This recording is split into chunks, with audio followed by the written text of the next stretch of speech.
बिस्मिल्लाहिर्रहमानिर्रहीम, अस्सलाम वालेकुम नाज़रीन, मैं हूँ आसमा शिराजी। प्रोग्राम है फैसला आपका। बहुत गर्मा गर्म खबरें, आज की ताज़ा तरीन खबरें लेकर हम आपके सामने ये प्रोग्राम लेके आए हैं। और अब से थोड़ी देर पहले पार्लियामेंट हाउस में इस बात की शुनीद है कि वहाँ पर मुज़ाकरात कामयाब हुए पाकिस्तान मुस्लिम लीग नवाज़ और पाकिस्तान पीपल्स पार्टी के बीच में, जो कि 20वीं तरमीम के हवाले से है, निगरान हुकूमत के हवाले से है।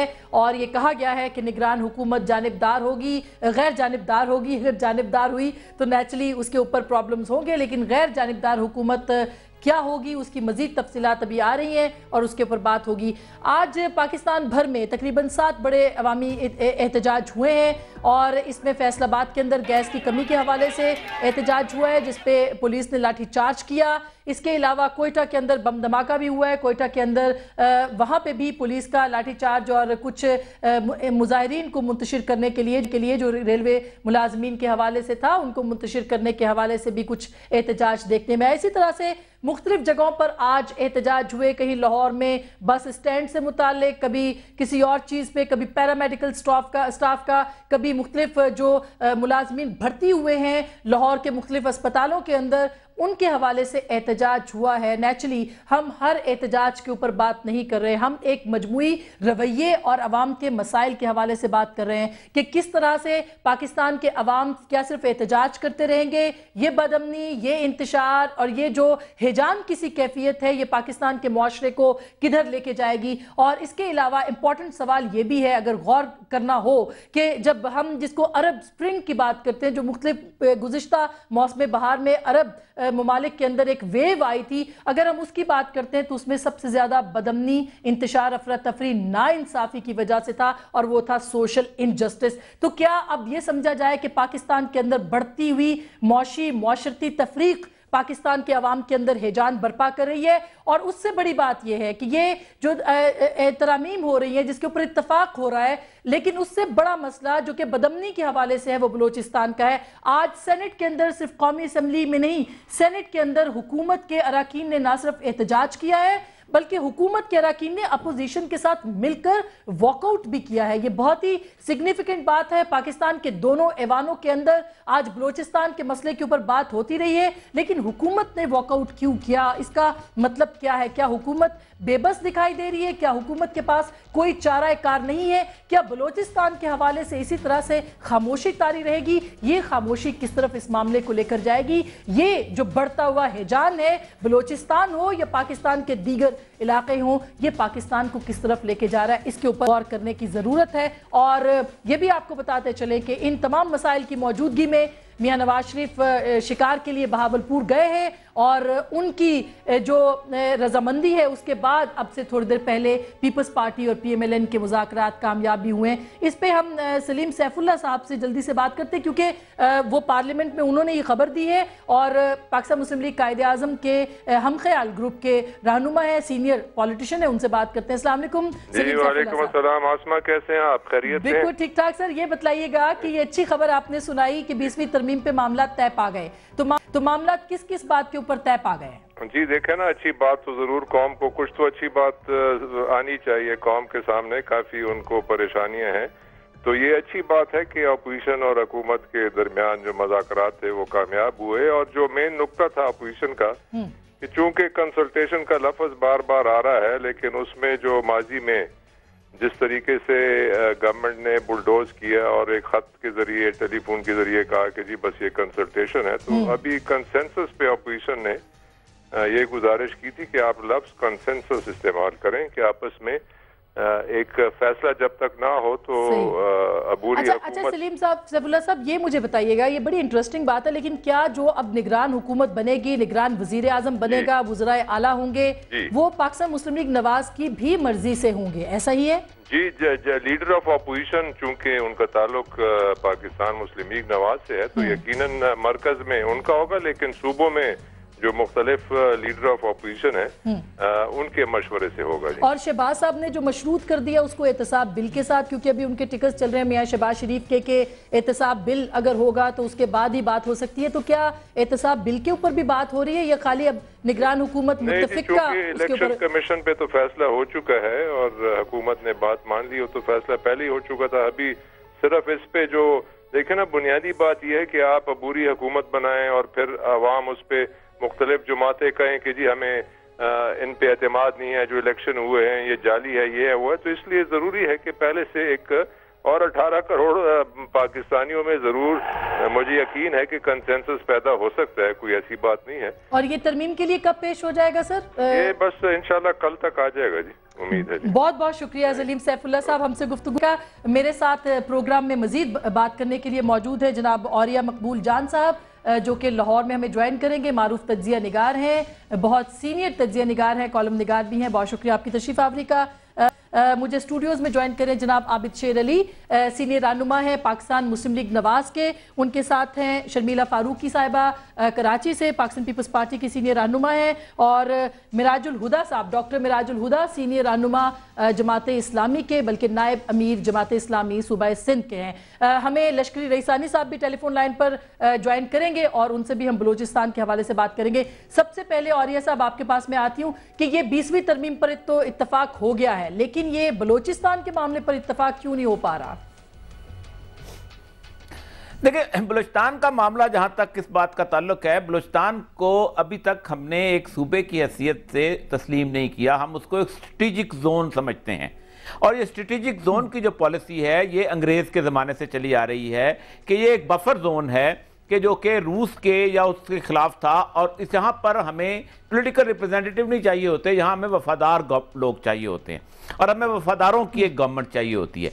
इसीलिए वहाँ पर हमेशा ज़्यादा से ज़्यादा अमल दखल रहा ऐसे लोगों का कि जिनको वहाँ पर इंस्टॉल किया जाता रहा। आप खुद देखें ना कि बलूचिस्तान जो है वो जिस ज़माने में जो 1 यूनिट बना था उससे पहले भी एक रियासत कलात का एक ख़ास इलाका था, ब्रिटिश बलूचिस्तान में तकसीम था और ब्रिटिश बलूचिस्तान में भी वो लेवीज के रूल के हिसाब से इसको बैकयार्ड के तौर पे तस्लीम करते थे। हुआ ये कि वक्त के साथ साथ जब वो वहाँ सिचुएशंस वहाँ पर बिल्ट हुई इतना लंबा चौड़ा, तो वहाँ पर हमारे हाथ से जो लोग जो कि चाहते थे कि वहाँ उनका कंट्रोल रहे, उन्होंने मेन जो ट्राइबल लीडर्स थे, जो उनकी पॉलिटिकल लीडरशिप थी, उनके मुकाबले में अपने टोडी लीडर्स बनाने की कोशिश की। अब वो जो बनाने की कोशिश ऐसे लोगों की जो 3 लोग लेके भी जुलूस नहीं निकाल सकते थे, ठीक है, उनको जनाब पहले तो जो तरीकेकार होता है कि पहले इंटरिम गवर्नमेंट में लेके आओ, फिर इंटरिम गवर्नमेंट के साथ किसी इलेक्शंस के अंदर उनको जितवाओ और वो जितवाने के बाद उनको वहां पर लेके आए। मैं आपको याद होगा कि मुशर्रफ दौर के बाद की जो सूरत हाल है, उससे पहले जब बलूचिस्तान था, मैं जिस वक्त बलूचिस्तान में गया हूँ 77 के बाद की सूरत हाल थी, तो बलूचिस्तान की हर दीवार पर पंजाबी इस्तेमार मुर्दाबाद लिखा होता था। ठीक, उसके बाद 83 के इलेक्शन आए, लोगों ने अपने काउंसलर्स को कहा कि ये गलत लोग हैं, ठीक है, हम तो ऐसे ही पंजाबी को गाली देते थे। उसके बाद 85 के इलेक्शन आए, लोगों ने जाम साहब को कहा कि जाम साहब की कैबिनेट करप्ट है, लोगों ने जाम साहब के खिलाफ नारे लगाए, जाम साहब को निकाल दिया। उसके बाद 88 में जफरुल्लाह जमाली की गवर्नमेंट 3 महीने में लोगों ने गायब कर दी। उसके बाद मैं डीसी सिबी था, खैर बख्श मरी से ज्यादा एंटी पाकिस्तान नाम नहीं है कोई। उसका बेटा वहां पर आया, उसने इलेक्शन लड़ा, थंबिंग मेजोरिटी से जीता, लेकिन अगले दफा जब 97 का इलेक्शन आया, एक ऐसे बंदे से हारा जिसका बाप पंजाबी और मां सिंधी थी। ये हालत हो गई थी। कौम परस्तों की सिर्फ 3 सीटें थी, खुद अख्तर मैंगल साहब जो थे वो चंद वोटों से जीते थे। ये लेवल आ गया था। इस्तेमार का नाम, मुशर्रफ साहब आए, गाली पंजाबी को वापस हो गई।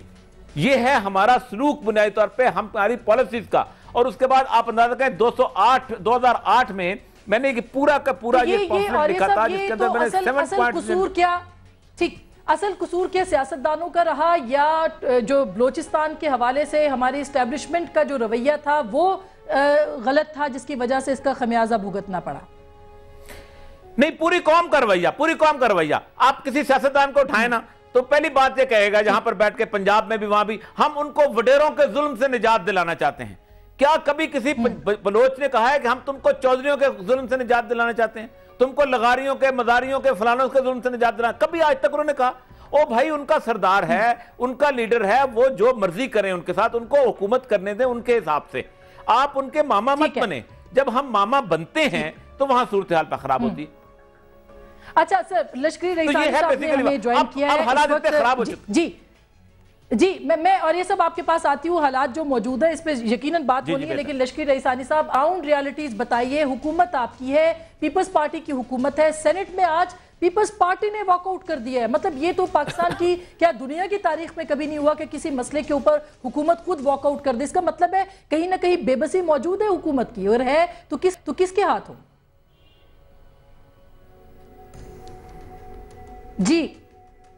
जी लश्करी साहब, मेरे ख्याल है उनको हमारी आवाज नहीं जा रही। मैं यही सवाल मिराजुल हुदा साहब आपके सामने रखती हूँ कि ये इतनी बेबसी जो है किस मानों में है? क्या बलूचिस्तान जो है वो उसके ऊपर हम बात करने के काबिल नहीं रहे, या हम बलूचिस्तान के हवाले से बात सुनना नहीं चाहते हैं?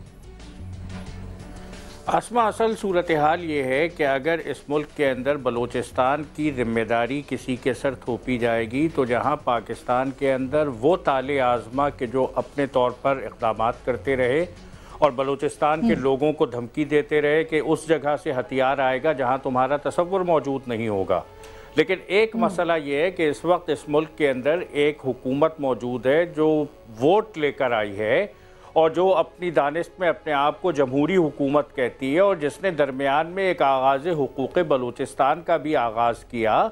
लेकिन लोग जाकर आज भी बलूचिस्तान के अंदर तलाश कर रहे हैं, ढूंढ रहे हैं कि वो आगाज़ हुकूक़ बलूचिस्तान कहाँ से शुरू होता है और कहाँ पर ख़त्म हो जाता है। अगर आज भी वहाँ पर मिसिंग पर्सनस मौजूद हैं तो रहमान मलिक साहब की जो गुफ्तगू है, बातचीत है, वो मसाइल को सुलझाने के बजाय मज़ीद उलझाने का बायस बनती है। लेकिन मैं ये समझता हूँ कि आज सेनेट के अंदर जो हुकूमत का वॉकआउट है वो सामने चूँकि इंतखाबात नज़र आ रहे हैं और उनको ये महसूस होता है कि अपने इस रवैये और अपनी इस कारकर्दगी के साथ अगर वो इंतखाबी अमल के अंदर उतरेंगे तो किसी भी दर्जे में कबूल नहीं किए जाएंगे। तो आज उन्होंने ये काम किया है। मैं आपको यहाँ रोकती हूँ क्योंकि लश्करी रईसान साहब से हमारा राब्ता हुआ है। लश्करी साहब, हुकूमत का वॉकआउट चाहे मैं नहीं जाए के क्यों हुकूमत वॉकआउट पे मजबूर हो गई है? इस बात की क्या निशानदेही है कि हुकूमत बेबस है बलोचिस्तान के अंदर? अस्सलाम वालेकुम दीदी। हुकूमत तो पूरा जो असेंबली है वो हुकूमत में है और उनकी कारकर्दगी तो कल पता चलेगा जब लोगों के पास जाएंगे। यकीनन एक डिसिप्लिन के साथ तमाम निज़ाम संजीदगी के साथ नहीं चलाया गया है, ना मुल्क में और ना हमारे सूबे में। मुझे लग ये रहा है कि हम एज ए कौम इज्तिमाई खुदकुशी की तरफ जा रहे हैं, संजीदगी से कोई भी चीजों को नहीं चला रहे हैं। इतना बड़ा वाकया पेश आया। अब मैं ये अर्ज करता हूँ कि रिवायत से बालातर कोई या एक खातून प्रोफेसर का जब कत्ल हुआ, अक्सर लोग खामोश रहे, आज तक कातिल नहीं पकड़े गए। तो ये दिन भी हमें देखना था कि फिर कराची में हमारे ख़वातीन बच्चों का कत्ल हुआ। अब हुकूमत वॉकआउट करने के बजाय उनको चाहिए था बलूचिस्तान में बैठ के मैनेज करते, डिसिप्लिन करते इसके निज़ाम को, ताकि आज सूबे के अंदर जो बेचैनी है, जो सूबे के अंदर तफरी है, जो हालात खराबी की तरफ जा रहे हैं, वो उसको ठीक करते। वॉकआउट करने से तो मुझे समझ नहीं आया कि वैसे हुकूमत ने, क्योंकि तमाम पॉलिटिकल पार्टियां हुकूमत ने क्यों वॉकआउट किया और उसका क्या नतीजा निकालना। ये भी पाकिस्तान की तारीख में पहली बार ही हुआ है कि हुकूमत खुद वहां पे मौजूद है पीपल्स पार्टी की और पीपल्स पार्टी वॉकआउट कर रही है। लेकिन ये बताइए, एफसी जो है जो भी वहां पे काम कर रही है वो तो हुकूमत के ताबे है और हुकूमत आपके भाई वहां पे वजीर आला है, तो अगर इतनी बेबसी है तो फिर तो छोड़ देना चाहिए। जी बहुत शुक्रिया। मेरे तो और भी माशाल्लाह भाई हैं। ये एक मुंतखब नुमाइंदा है और अपने कारकर्दगी के जवाब अपने वोटर्स से वो ले सकते हैं। यहाँ एक मुंतखब हुकूमत, एक जमहूरी हुकूमत का बात हो रहा है।